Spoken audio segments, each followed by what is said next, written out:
మీ business ఏదైనా మీ ఊర్లో promotion చేయాలంటే అది సుమన్ టీవీతోనే సాధ్యం. ఇప్పుడే సంప్రదించండి. పంచదార కన్నా పనస మిన్న అంటుంటారు. అటువంటి పనస ఎక్కువగా ఏజెన్సీ ప్రాంతాల్లో మనకు కనిపించే పనస చెట్లు ఇప్పుడు సూర్యాపేటకు కూడా వచ్చాయి. అరకు ఏజెన్సీ నుంచి సూర్యాపేటకు లోడ్ల కొద్దీ పనస పండ్లు ఇక్కడికి వచ్చి పనస పండ్ల ప్రియులని ఆకట్టుకుంటున్న పరిస్థితి ఉంది. ప్రస్తుతం మనం చూడదు సూర్యాపేటలోని కొడకొడ రోడ్లో ఉన్నాం.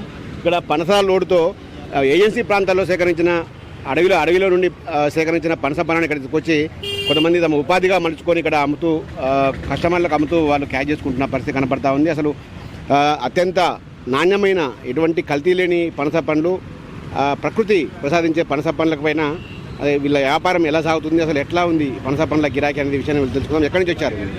మేము అరకు ఏజెన్సీ నుంచి వచ్చామండి. మేము అక్కడ రైతుల దగ్గర తీసుకొని అడవుల నుంచి తీసుకొని వస్తారు. అక్కడి నుంచి మేము వాళ్ళ దగ్గర నుంచి ఖరీదు చేసుకొని మనం డెలివరీ ఇక్కడ దాకా తీసుకొని వచ్చి మనం మనిషి వాళ్ళకి రిటైల్గా అమ్మేస్తాం.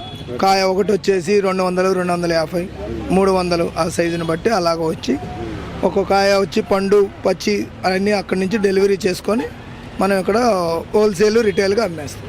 పనస పండ్లు అంటే మా తెలంగాణ ప్రాంతంలో కొంత తెలియదు. మామూలుగా అసలు ఎట్లా తినాలి, ఎట్లా కోయాలనేది కూడా తెలియదు. ఎట్లా కోయాల్సి వస్తుంది, అసలు ఎట్లా ఉంది ఇప్పుడు ఆదరణ? ఇది చేతులకి కొంచెం మంచి నూనె కానీ కొబ్బరి నూనె కానీ చేతులకు రాసుకొని కొంచెం జిగురు అంటకుండా అది దానిమ్మకాయని ఎలా 4 బద్దలుగా కోసి ఎలా తీస్తారో తొనలు అలా తీసుకొని తినాలి. ఎట్లా ఉంది పబ్లిక్ నుంచి రెస్పాన్స్? ఎట్లా ఉంది? చాలా మందికి తెలియక ఎలా కోసుకోవాలి ఏంటి అని అడుగుతున్నారు మమ్మల్ని. మేము ఎలా కోసుకోవాలని ఇన్ఫర్మేషన్ ఇస్తున్నాం.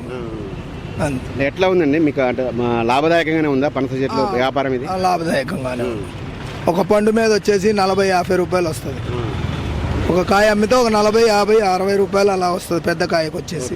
ఎక్కడెక్కడ అమ్ముతుంటారు మీరు అసలు? మేము హైదరాబాదు, నల్గొండ, సూర్యాపేట, మిర్యాలగూడెం ఆ ఏరియాలో తీసుకెళ్ళి అమ్ముకొని మళ్ళీ డెలివరీ తీసుకొచ్చుకుంటాం. ప్రస్తుతం మనం చూడొచ్చు కస్టమర్ కూడా పనస పండుని కొనుగోలు చేసి అది తీసుకెళ్తున్న పరిస్థితిని అయితే మనం చూడొచ్చు. అసలు ఫస్ట్ టైం పనస పండుని ఇంతకుముందు ఎప్పుడైనా తిన్నారన్న? రెగ్యులర్గా తింటామండి. రెగ్యులర్.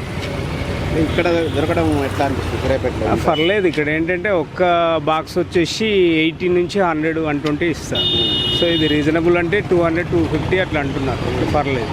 కస్టమర్లు కూడా కొంత సంతృప్తి వ్యక్తం చేస్తున్న పరిస్థితుంది. పనస పండ్లు అనేవి తక్కువగా చూస్తుంటాము సూర్యాపేట, తెలంగాణ వంటి ప్రాంతాల్లో. కానీ ఇక్కడ విశాఖ ఏజెన్సీ నుంచి తీసుకొచ్చి ఇక్కడ తక్కువ ధరకే, సరసమైన ధరలకి 250 రూపాయలకు ఒక కాయ చొప్పున అమ్ముతున్నారంటే మేము కొనుగోలు చేస్తున్నాము. ఇవి ఆరోగ్యకరంగా కూడా ఎన్నో ప్రయోజనాలు నేను కూడా వాళ్ళు చెబుతూ ఉన్న పరిస్థితి కనపడుతుంది. మొత్తంగా చూసుకుంటే పనస పండు అనేది కూడా ఇక్కడ ప్రస్తుతం సూర్యాపేట ప్రజలకు విపరీతమైన ఇక్కడ ఫ్లోటింగ్ ఉండడంతో కొనుగోలు చేస్తూ పనస రుచిని అయితే ఇక్కడ సూర్యాపేట ప్రజలు ఆస్వాదిస్తున్న పరిస్థితిని చూడవచ్చు.